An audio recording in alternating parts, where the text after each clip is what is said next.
saya atas nama Nurul Amelia Arfan dari Prodi Bimbingan Konseling Islam akan melaksanakan praktek konseling kelompok. Simak videonya. Assalamualaikum warahmatullahi wabarakatuh. Apakah teman-teman merasa nyaman di dalam ruangan ini? Membacakan doa dulu agar proses konseling kelompok kita berjalan dengan lancar.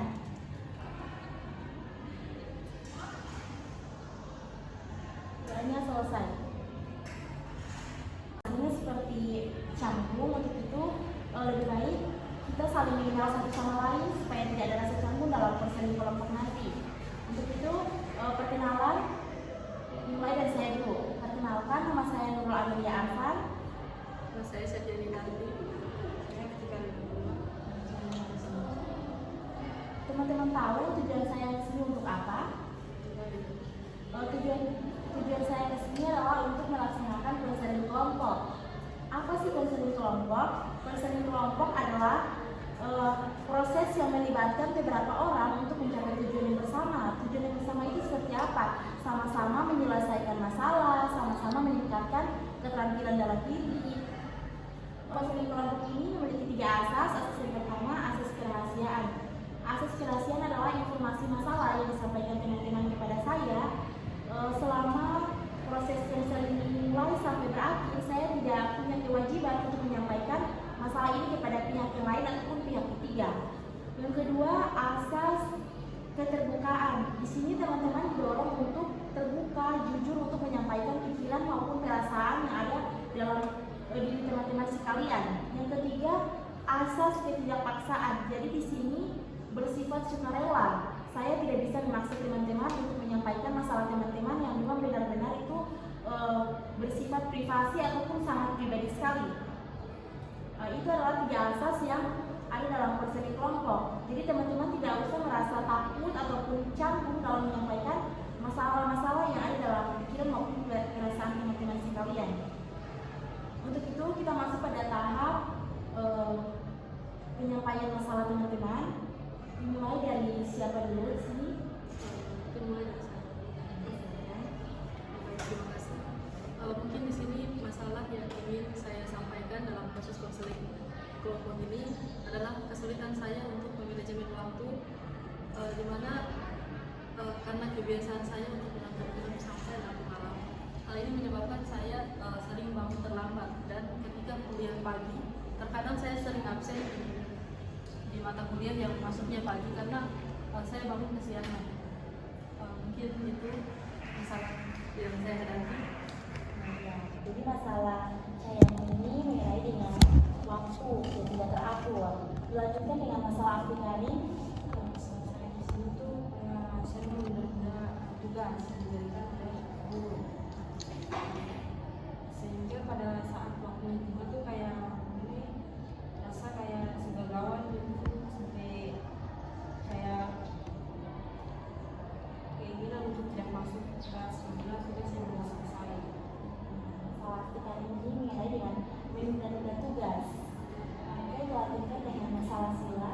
Kalau masalah saya itu masih sama seperti Cahyani, yaitu alasan terlambat masuk kelas di perkuliahan dikarenakan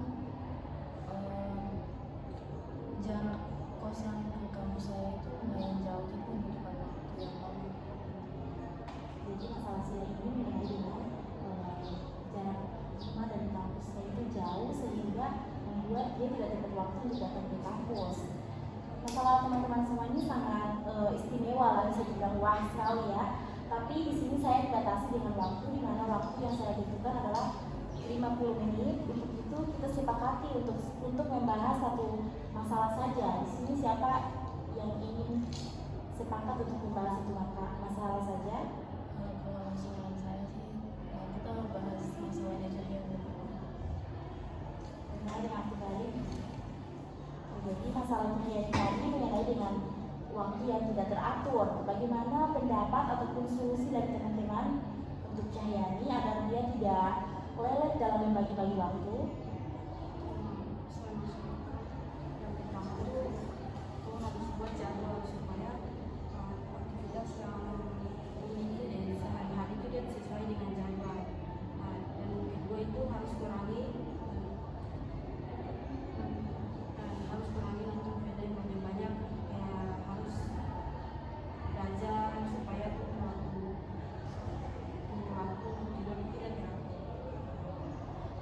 saran aku kali ini harus mengatur jadwal, di mana ada jam belajar, ada jam menonton film, dan juga ada jam istirahat. Dan jam istirahat itu tidak boleh kurang untuk manusia ya.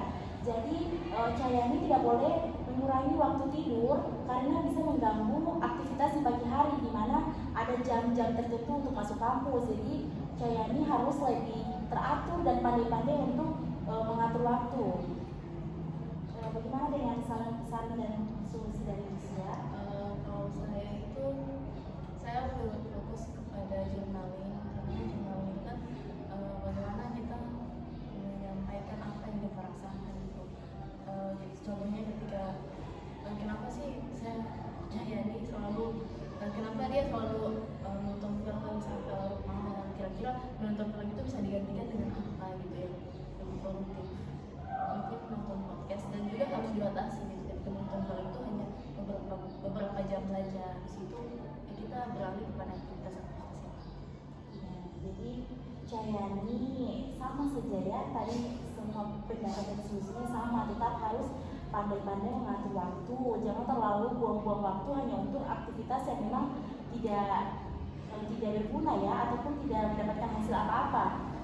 Jadi lebih baik lebih banyak belajar ataupun nonton film tapi yang memiliki makna-makna atau pelajaran yang terkandung di dalamnya agar tidak sia-sia.